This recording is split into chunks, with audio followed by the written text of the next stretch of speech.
नमस्कार, श्रुति एस्ट्रोलॉजी केंद्र में आप सभी का स्वागत है। हम आज बात करेंगे तीर्थ यात्रा में आप लोग पुण्य कैसे कमा सकते हैं और उसका फल, पुण्य का फल कैसे प्राप्त कर सकते हैं और हमें यात्रा में क्या करना चाहिए और क्या ना करना चाहिए, इसके बारे में कुछ पुराणों द्वारा, तथ्यों द्वारा और पुराणों में लिखी गई जो है उसके बारे में हम बात करेंगे। पुराणों में लिखा हुआ है कि तीर्थ यात्रा में क्या करना चाहिए और क्या नहीं करना चाहिए।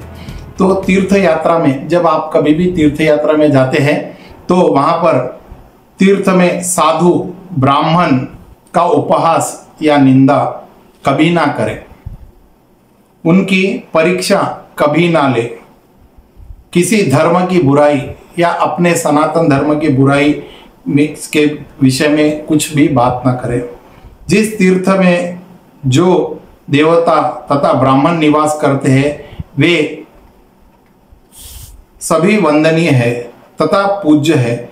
तीर्थ स्थान में ब्राह्मणों के कथानुसार कर्म करने में ही पवित्रता कही गई है।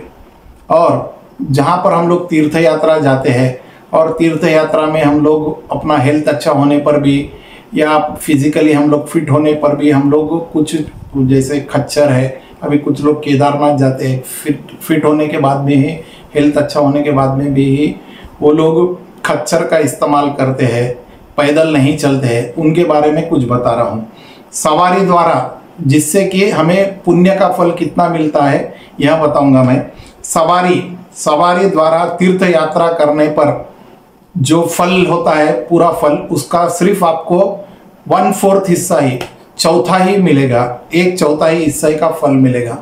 जहाँ पर हम यात्रा करते हैं अपने पैर में पादुका, या अभी जैसा कि पादुका नहीं है तो चप्पल, शूज से पादुका करते हैं। अभी आप लोगों ने देखा होगा कि लोग तिरुपति का पहाड़ जब चढ़ते हैं तो अपने पैरों में से चप्पल, शूज निकाल देते हैं और यात्रा पैदल शुरू करते हैं। तो वैसी ही यात्रा चप्पल, छतरी आदि की सहायता से तीर्थ यात्रा करने पर उसका फल आधा अधूरा ही मिलता है। तीर्थ स्थान में आप लोगों ने कहीं पर देखा होगा, तीर्थ स्थान में जाते समय लोग किसी से हाथ से मसाज करा लेते हैं, कहीं पर पैर दबा लेते हैं, किसी को पैसे देकर मसाज करा लेते हैं। वहाँ ऐसा करने पर तीर्थ यात्रा का फल और निष्फल होता है। मांस, मदिरा का सेवन करने पर ही आपका जो पुण्य है वो निष्फल होता है। किसी अन्य कार्य की यात्रा, कहीं और जा रहे हैं और जाते समय आपको अचानक कोई पुण्य क्षेत्र का दर्शन हो गए तो ऐसे स्थान की प्राप्ति को पुण्य फल कहा गया है।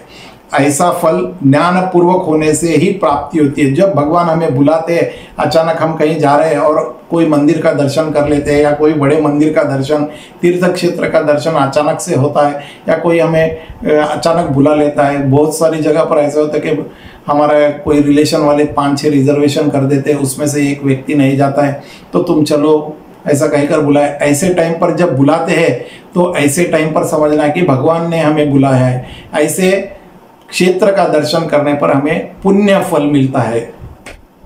यदि अज्ञान से दर्शन करने पर पूर्ण फल नहीं मिलता है। पूर्ण ज्ञान से भगवान क्या उपासना है, क्या पूजा है, इसका ज्ञान रखते हुए पूजा करनी चाहिए या दर्शन करना चाहिए क्षेत्र में, तो वहाँ का फल पुण्य मिलता है। तीर्थ स्थल में अचानक पाद प्रक्षालन, शौच नहीं करना चाहिए। हम लोग, बहुत सारे लोग देखते हैं गंगा नदी में स्नान करने जाते हैं, गंगा नदी में ही साबुन से स्नान करते हैं, वहीं पर शौच कर देते हैं। ऐसा बहुत सारी जगह होता है नदी के क्षेत्र में। ऐसा करने से भी आपका फल, पुण्य फल नहीं मिलेगा। दूसरों की प्रशंसा, यात्रा में दूसरों की प्रशंसा करना या यात्रा करते समय किसी को आपकी तरफ से आशीर्वचन या आशीर्वाद देना, यह भी आपके पुण्य फल में से कम होता है।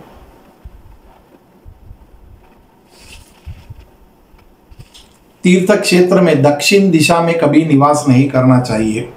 तीर्थ में जाकर उससे दूरवर्ती तट पर वास नहीं करना है। तीर्थ क्षेत्र में जब आप जाते हैं वहां से बहुत दूर पर आप लोग रहने लगते हैं। यहाँ पर साइलेंट है, यहाँ पर अच्छा वातावरण, ऐसा कर कर नहीं। जहाँ पर क्षेत्र हो वहाँ से नज़दीक से नज़दीक जो भी अवेलेबल हो, जहाँ पर भी आपको जगह मिले वहाँ पर आप रह सकते हैं। यह तीर्थ स्थान में, ग्रहण में, पितृवास में, यज्ञ में पात्र के विचार करने से ही दान देना चाहिए। बिना विचार किए जो दान दिया जाता है वह निष्फल हो जाता है। अंत दान करते समय यह विचार कर लेना आवश्यक है कि ब्राह्मण को दान किया जा रहा है या वह दान लेने योग्य है, या आप जो दान कर रहे हैं वो उचित है, आपके लिए करेक्ट है या नहीं। वो दान किसी अपने गुरु से या किसी से पूछकर, बड़ों से पूछकर ही दान करना चाहिए। दान में 3 बातें विशेष कही गई है, 3 बातों का विशेष ध्यान रखना चाहिए। स्थान, काल और पात्र। अंततः तीर्थ स्थान में विशेष काल का प्रयोजन ही है, उसी का ध्यान रखना चाहिए। तीर्थ स्थान में किया गया पाप पुण्य चौगुने से परिणाम से बढ़ता है। तीर्थ क्षेत्र में पुण्य भी उतना ही बढ़ता है, पाप भी उतना ही बढ़ता है। जैसा कि आपने कहीं पाप किया उसका 4 गुना बढ़ेगा, पुण्य किया है तो वो भी 4 गुना ही बढ़ेगा। तीर्थ में प्रिय वचन, नम्रता, शीतलता, धैर्य, दान, शीतला, अहिंसा आदि का आभूषण सदैव धारण करना चाहिए। यह आपको जो मैंने अभी बताया, दानशीलता, अहिंसा आदि, आप यह सब अपने मन में रखकर आप तीर्थ यात्रा का प्रस्थान करें तो इससे आपका पुण्य फल बढ़ेगा। मद्यपान करना, धूत, व्यभिचार, चोरी, अहिंसा कोसों दूर रहना चाहिए। इससे कोसों दूर रहना चाहिए, इससे आपको पुण्य कम, पाप ही ज़्यादा लगेगा ऐसा विचार करने से या ऐसा करने से। तीर्थ यात्रा को तीर्थ में दूसरे के चीज़ों का उपभोग नहीं करना चाहिए। तीर्थ यात्रा करते समय दूसरों के वस्तु का उपभोग नहीं करना चाहिए, या किया है तो उसका मूल्य चुका देना चाहिए, नहीं किया है तो उससे दान का ग्रहण करना चाहिए। तीर्थ में स्नान करते समय दान नहीं लेना चाहिए। तीर्थ में स्नान करते समय आप दान लेना नहीं चाहिए, आपको दान करना है, आपको लेना नहीं है। तीर्थयात्री को 2 दान लेना सर्वथा वर्जित है। तीर्थ यात्रा करते समय आपको दान लेना वर्जित है। आप दान कर सकते हैं, दान पुण्य कर सकते हैं, आपसे यथाशक्ति जो भी दान होता है वो दान कर सकते हैं, मगर आप दान नहीं ले सकते तीर्थ यात्रा में।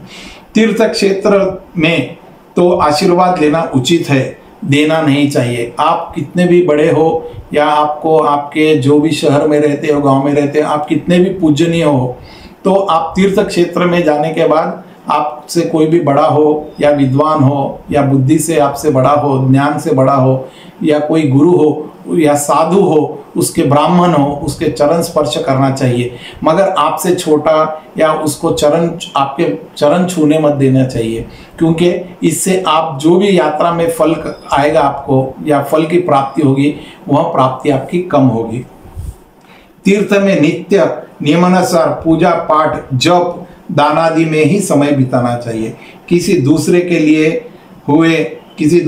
लिए हुए श्रम को उससे उचित परिश्रमित देना नहीं चाहते। कथा प्रवचन आदि में जितने भी कथावाचकों को कुछ अवश्य देना चाहिए। प्रदक्षिणा उसी तीर्थ की विधि के अनुसार करना चाहिए। जहाँ पर भी आप प्रदक्षिणा करने जाते हैं, भगवान के क्यू में ठहरते हैं, भगवान को प्रदक्षिणा, वहाँ का मंदिर का जो भी विधान है उस अनुसार ही आप प्रदक्षिणा कीजिए।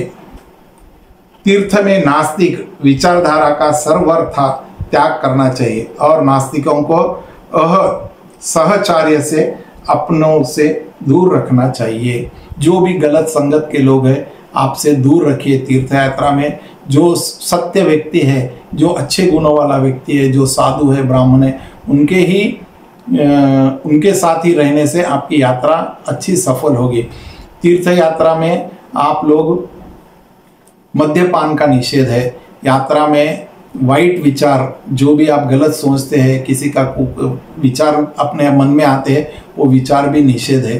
यात्रा करते समय यह बातों का ध्यान रखते हुए यात्रा करने से आपको बहुत सारा पुण्य फल मिलेगा। और तीर्थ यात्रा में अभी हम लोग देखते हैं कि तिरुपति में बहुत सारी फैसिलिटी है। तिरुपति मंदिर में, आंध्र प्रदेश के तिरुपति मंदिर में बहुत सारे बेस्ट फैसिलिटीज़ है। तो आप लोग दूसरे मंदिर से उस मंदिर को कंपेयर नहीं करना चाहिए। इससे क्या होता है, उस स्थान का, जहाँ पर भी आप तीर्थ स्थान में दर्शन ले रहे हैं, उस स्थान का अपमान कहा जाता है, उस स्थान का अपमान कहा जाता है। इसलिए आप लोग जो स्थान में है, जो भी फैसिलिटी है, जो भी आपको इच्छा है, उस प्रकार ही पूजा कीजिए। दूसरे मंदिर से या दूसरे धर्म क्षेत्र से उस तीर्थ क्षेत्र की तुलना मत कीजिए, इससे भी आपका पुण्य कम होता है। और कुछ जानकारी के लिए श्रुति एस्ट्रोलॉजी केंद्र में आप संपर्क कर सकते हैं। नमस्कार।